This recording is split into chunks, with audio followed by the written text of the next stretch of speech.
네, 여호와께서 함께 계시니라는 제목으로 말씀 전하도록 하겠습니다. 요즘 사무엘하 말씀 잘 묵상하고 계십니까? 네, 사무엘하 말씀 매일 성경 잘 하고 계신지 모르겠네요. 동물의 왕인 사자도 먹이를 잡을 때 여러분 쉽게 사냥이 되나요? 예전에 그 동물 탐험 신비의 세계인가? 막 이런 프로그램 같은 거 보면은 미안합니다. 또 옛날 또 그런 프로그램이 있었나 이런 눈빛으로 날 바라보지 말란 말이야. 그런 프로그램이 있었어요. 그래서 재밌게 봤는데 사자가 또 호랑이가 이렇게 사냥을 할 때 실패를 많이 합니다. 실패를 되게 많이 하는데 거듭거듭 실패를 굉장히 많이 하는데 먹고 살 길을 찾으려면 어떻게 해야 돼요? 사냥을 해야 돼요? 말아야 돼요? 사냥을 해야 돼요.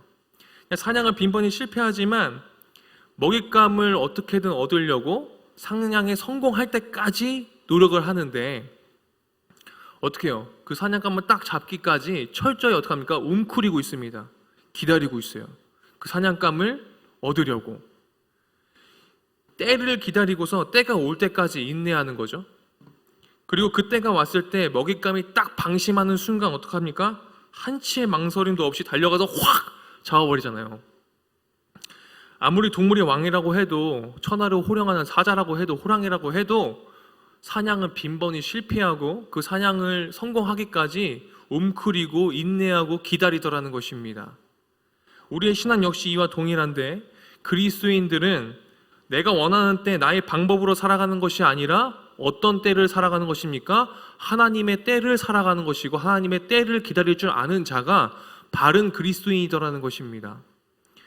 다윗이 오늘 본문에 보면은 온 이스라엘의 왕으로 등극하게 됩니다. 그런데 여러분, 다윗이 하나님으로부터 부름을 받고 왕으로서 기름을 받았던 것이 굉장히 오래전 일이더라는 거예요. 왕으로 기름 부음 받았던 때는 굉장히 오래전 일이고 이스라엘 왕으로 등극하기까지 굉장히 오랜 시간이 걸렸다라는 겁니다. 그 때를 묵묵하게 기다릴 줄 아는 사람이 바로 다윗이었습니다. 사무엘로부터 왕의 기름을 받은 후에 왕으로 세움받기까지 걸린 시간이 몇 년인 줄 아세요? 22년이었습니다. 유다의 왕으로 세움을 받은 후에도 7년 6개월이 지난 때가 돼서야 이스라엘 왕으로 등극했어요. 분명히 왕으로서 기름 부음 받은 자였는데 왕이 되기까지 22년이라는 시간이 걸렸다고요. 22년 그리고 7년 6개월이라는 시간을 쭉 펼쳐보면 다윗의 인생이 결코 만만했습니까? 만만하지 않았습니다. 하나님의 때를 기다렸고 하나님께 묻고 또 묻는 작업들이 계속 있었어야 했습니다. 하나님의 약속이 아득해 보이고 보이는 것 같은데도 보이지 않았고 가드왕 아기스 앞에서 미친 척하면서 침 흘려야만 했었던 그런 모습도 다윗에게 있었어야 됐습니다. 그 하나님의 약속이 마치 파기된 것 같이 보였어도 다윗은 어떡합니까? 묵묵히 기다리면서 하나님의 때를 기다릴 줄 알았던 사람이 바로 다윗이었습니다. 그가 다스리는 나라는 온전히 하나됨을 이루지도 못했고 계속해서 문제가 많았던 유다 왕 다윗이었습니다. 제대로 통치하지 못했어요. 그러나 다윗이 끝까지 하나님의 약속을 의지함으로 마침내 하나님의 약속이 그 인생을 통해 이루어지는 것을 보게 됩니다. 그것이 오늘 본문 말씀이에요. 좀 길지만 1절에서 3절까지의 말씀을 우리가 다 같이 함께 잠도 깰 겸 큰 목소리로 함께 읽겠습니다. 시작. 이스라엘 모든 지파가 헤브론에 이르러 다윗에게 나와 이르되 보소서 우리는 왕의 한 골육이니이다. 전에 곧 사울 안 넘어갔어요? 3절까지요? 네, 전에 곧 사울이 우리의 왕이 되었을 때에도 이스라엘을 거느려 출입하게 하신 분은 왕이시었고 여호와께서 왕에게 말씀하시기를 네가 내 백성 이스라엘의 목자가 되며 네가 이스라엘의 주권자가 되리라 하셨나이다 하니라.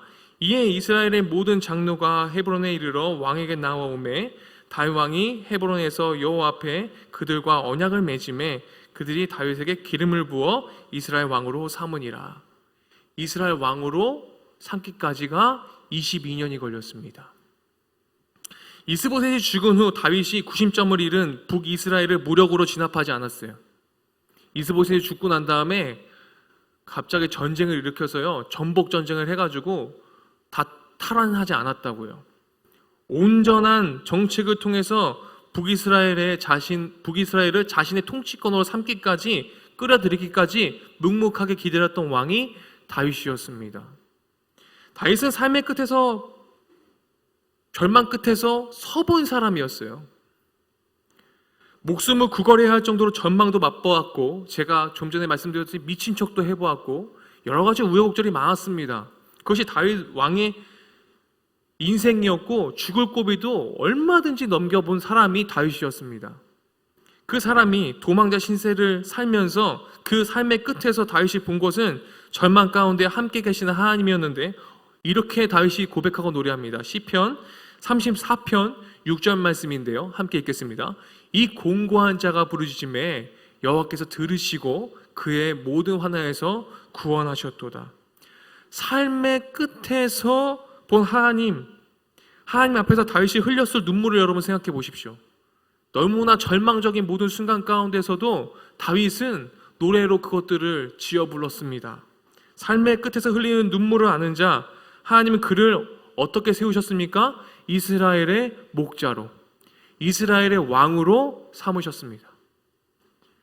그 눈물을 가진 자가 어찌 동족을 향한 인내가 없었을 수 있겠습니까? 동족들을 너무나 사랑했어요. 피 흘리는 것들을 굉장히 싫어했던 왕이 다윗이었습니다. 헤아려 보면 믿음은 하나님을 기다리고 사람을 기다리는 마음이라고 저는 생각합니다. 하나님의 때도 기다릴 줄 알아야 되지만 사람의 때도 기다릴 줄 아는 것이 우리 그리스도인들이 해야 할 일이라고 저는 생각합니다. 자기 욕망의 칼로 가족을 베고 동료를 베고 이웃을 베는 자는 어때요? 참 목자로 세워질 수 없었기 때문에 다윗은 묵묵히 끝까지 기다렸습니다. 무력으로 모든 것들을 제압할 수 있었습니다. 그렇지만 다윗은 어떻습니까? 진심으로 모든 죽음에 대해서 묵묵하게 같이 슬퍼해야 했고 같이 웃을 수 있는 왕이 바로 다윗이었더라는 것입니다. 그래서 다윗은 하나님의 주권을 인정하면서 인내하면서 하나님 그 여호와께서 왕 되셔서 그 여호와 하나님이 말하실 때까지, 확실히 말해주실 때까지 기다릴 줄 아는 사람이었다라는 것입니다. 여러분, 우리가 하나님의 때를 얼마나 기다리고 있습니까? 하나님께 얼마나 많이 묻고 계십니까? 하나님 다 아시죠? 모든 거 다 아시죠? 하나님 다 아시죠? 그런데 우리들에게 이렇게 질문을 하더라는 거예요. 나는 널 잘 아는데 넌 날 잘 아냐? 넌 나의 때를 알고 있냐? 나의 마음을 알고 있냐? 이렇게 말씀하고 계시더라는 겁니다. 우린 기도할 때에 하나님 다 아시잖아요. 맞아요, 다 아셔요. 그런데 너는 얼마나 알고 있냐라는 거예요. 다윗은 매번 묻고 물어보는 이런 상황 가운데에서 하나님의 마음을 헤아리고 하나님의 때를 기다릴 줄 아는 사람이었다라는 것입니다. 헤브론에서 다윗은 이스라엘의 모든 장로를 맞이하였고 장로들과 언약을 맺었고 그들은 다윗에게 기름을 부어서 이스라엘 왕으로 삼았습니다. 이 때를 기다렸더니 어떻게 됩니까? 싸움이 그쳤고 화해가 임했습니다. 화목이 이루어졌습니다.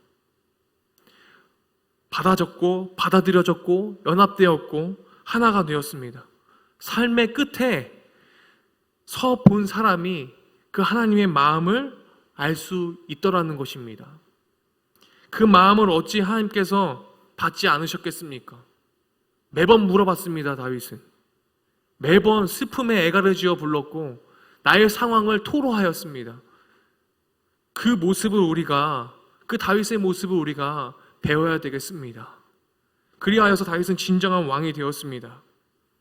왕이 된 다윗이 또 시온 산성, 즉 성경에서 뭐라고 불리는 성입니까? 다윗이라고 불리는, 다윗성이라고 불리는 이 성을 칩니다. 본디 성경에서 말하기를 예루살렘은 여부수 사람들의 성읍이었습니다. 그러면 예루살렘은 이스라엘 거예요? 아니에요? 이스라엘 게 아니죠. 그죠? 여부수 사람들 거잖아요. 1000년 넘게 이어온 이 난공불락의 요새가 예루살렘이었습니다. 이 예루살렘 성이 얼마나 강하고 단단했는지 여부스 사람들은 맹인과 다리 저는 자라도 다윗 정도의 적은 물리칠 수 있다고 자신할 정도로 이 다윗이 이 다윗성이라고 불리는 예루살렘을 침범하지 못할 것이라고 단언하였습니다. 그런데 그 예루살렘 성을 다윗 군대가 점령합니까? 못합니까? 점령합니다. 전면전이 아닌 성벽 밖으로 이어졌던 수로를 통해서 잠입에 의해서 무너지게 됩니다. 난공불락의 요새가 작은 수 하나로 무너졌습니다.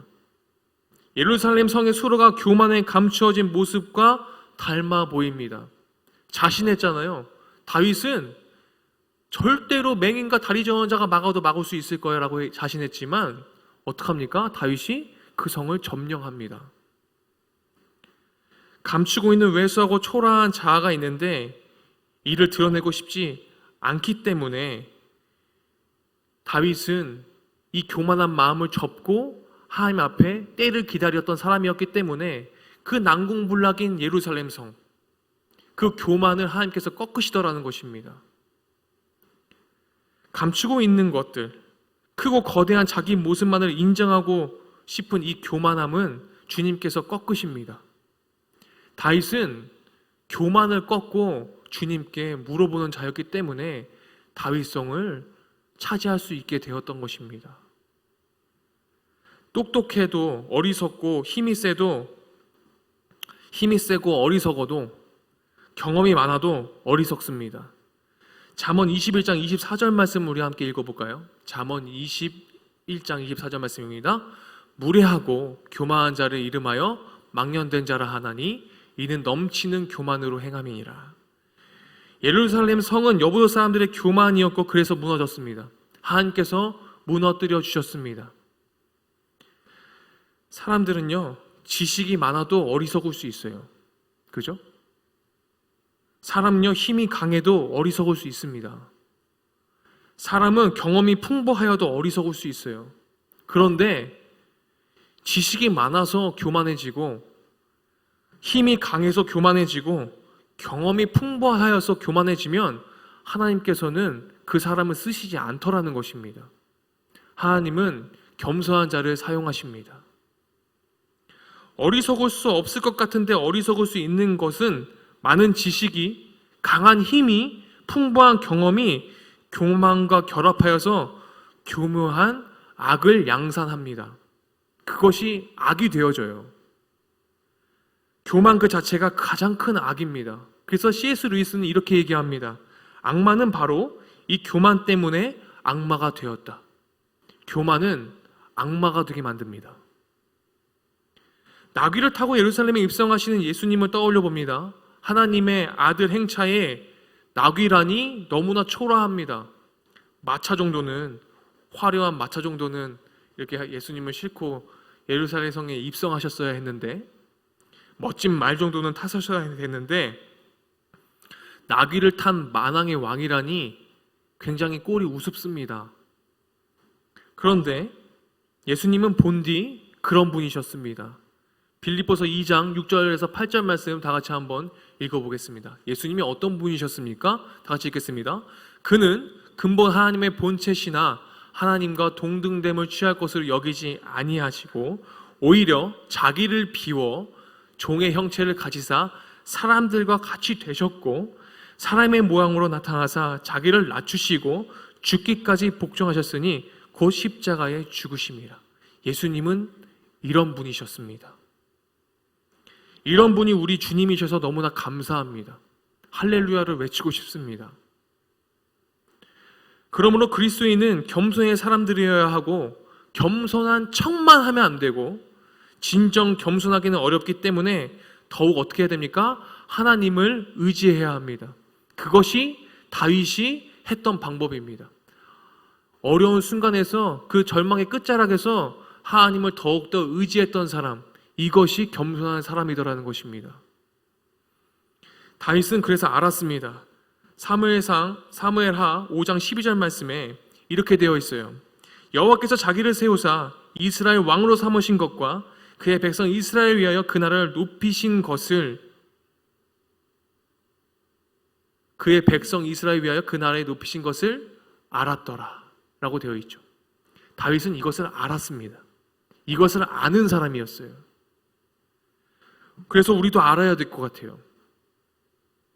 여러분, 우리에게 굉장히 교만이 악이라고 했는데 우리의 교만한 모습이 어떤 것입니까? 우리의 소망이 주님을 더욱 알기를 원한다는 것에 가 있어야 되는데 주님을 알고자 하지 않는 마음, 이것이 교만이라는 거예요. 주님을 매일매일 알고자 노력하고 주님은 오늘도 더욱더 내일보다 어제보다 더 알려고 몸부림치고 알기 위해서 더욱더 살아내야 되는데 알기를 거부해요.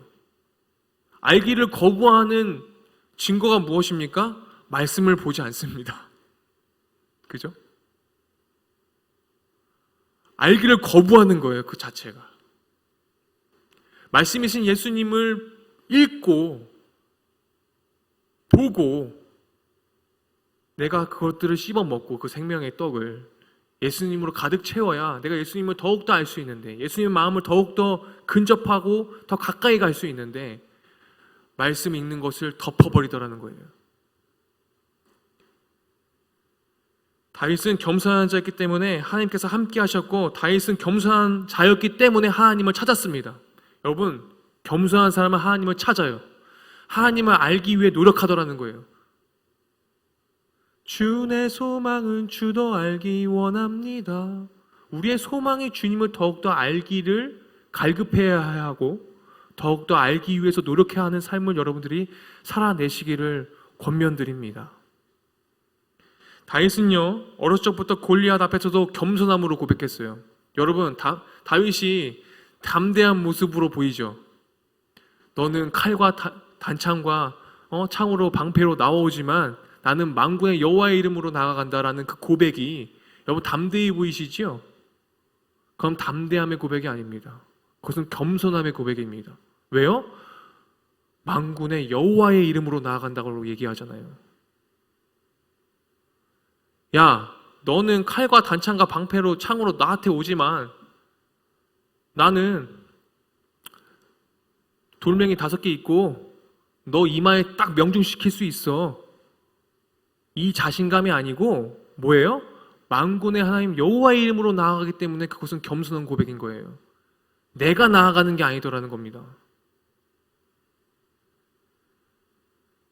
내 힘이 아니라 나는 여호와 하나님 나와 함께 하시기에 너를 쓰러뜨릴 수 있다라는 겸손함의 말이라는 거예요. 그러니까 담대하게 선포할 수 있었죠. 주님은 겸손한 자를 택하시고 사용하시고 함께 하십니다.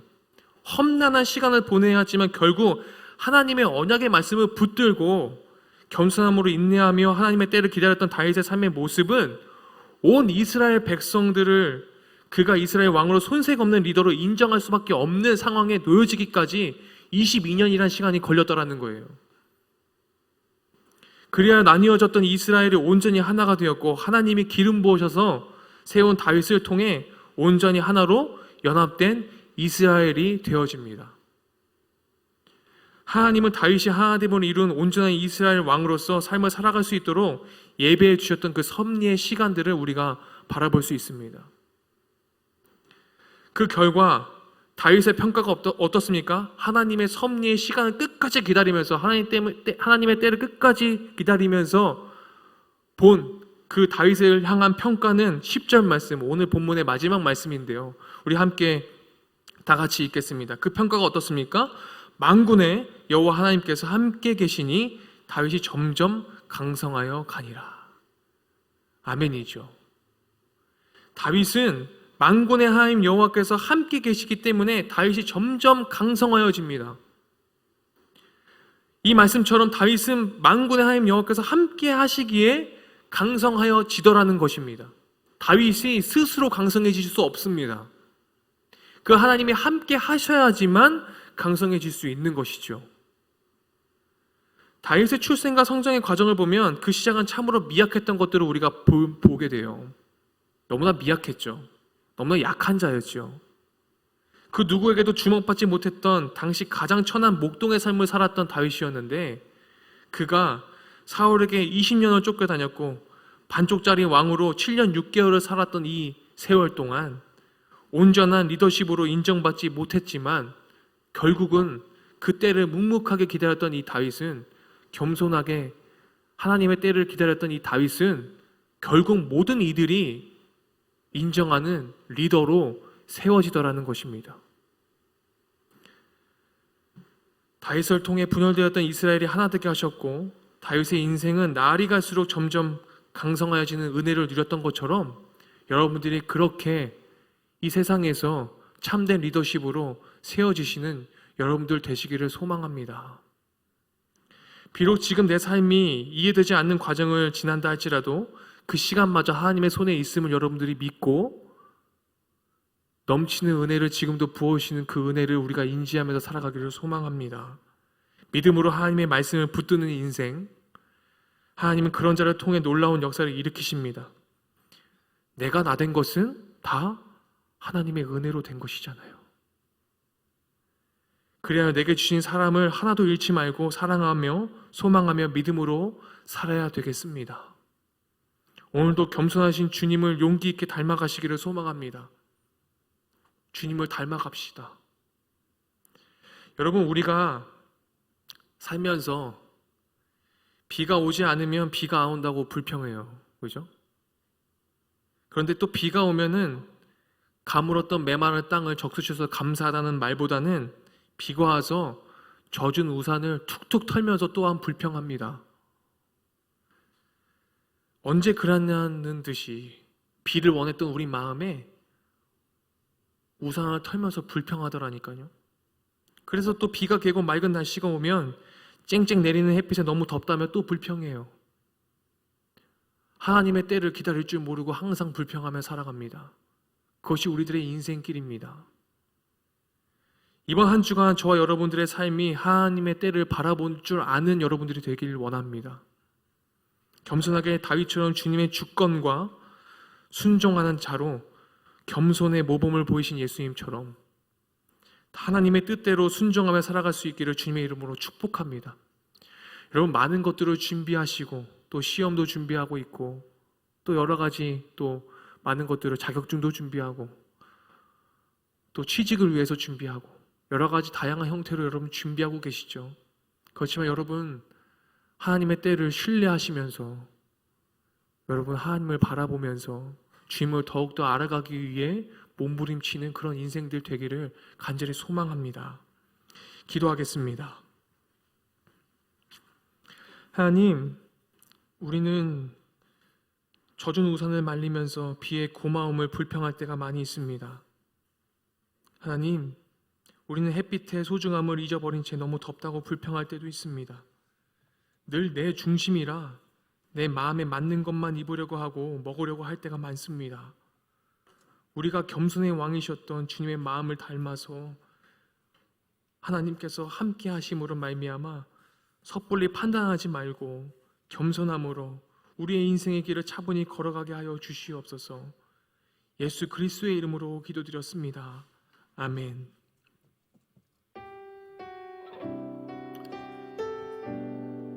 우리 다 같이 결단의 찬양하겠습니다.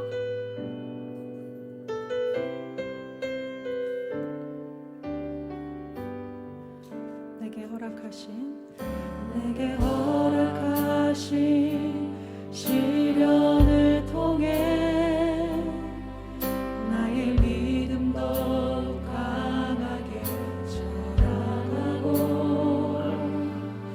험한 산과 골짜기 지나는 동안 주께 더 가까이 나를 이끄시네. 내가 겪는 시험이 어렵고 힘겨도 내 주님보다 크지 않네. 내 앞에 나가다 갈라지지 않으면 주가 나로 하나 위롭게 하리. 나는 믿네. 주의 능력으로 내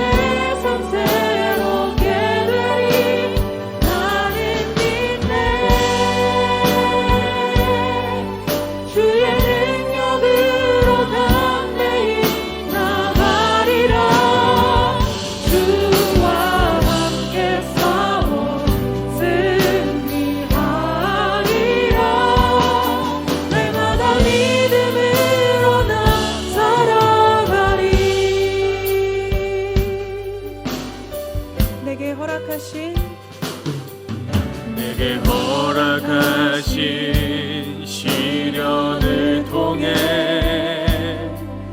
나의 믿음 더욱 강하게 자라나고 험한 산과 골짜기 지나는 동안 주께 더 가까이 나를 이끄시네. 내가 겪는 시험이 어렵고 힘겨워도 내 주님보다 크지 않네. 내 앞에 바다가 갈라지지 않으면 주가 나로 바다 위 걷게. 함께 일어나서 찬양하겠습니다. 나는 믿네.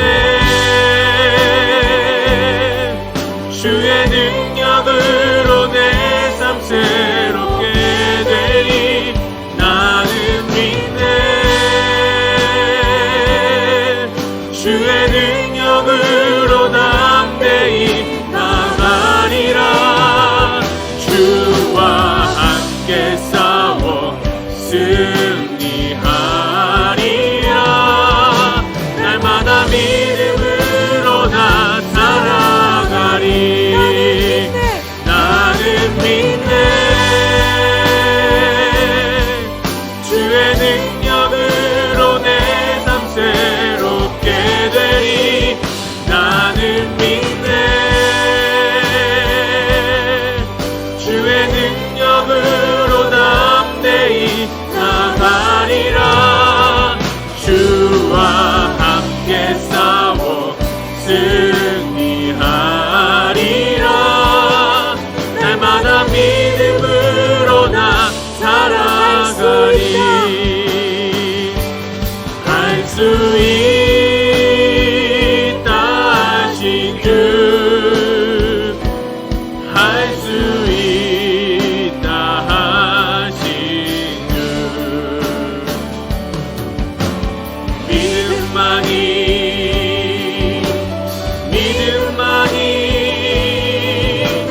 능력이라 하시네. 믿음만이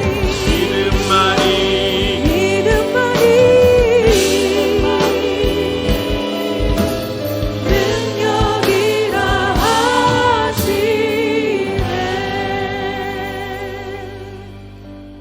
하시네. 만군의 하나님 여호와께서 함께 계시니 다윗이 점점 강성하여 가니라. 지금은 우리를 죄에서 구하신 예수 그리스도의 은혜와 하나님의 무한하신 사랑과 성령 하나님의 교통하심이 우리의 절망 끝에서 주님을 더욱더 알아가기 위해 외치기로 작정하는 믿음의 젊은이들 머리 위에, 이음 공동체 머리 위에 영원토록 함께 하시기를 간절히 축원하옵나이다. 아멘.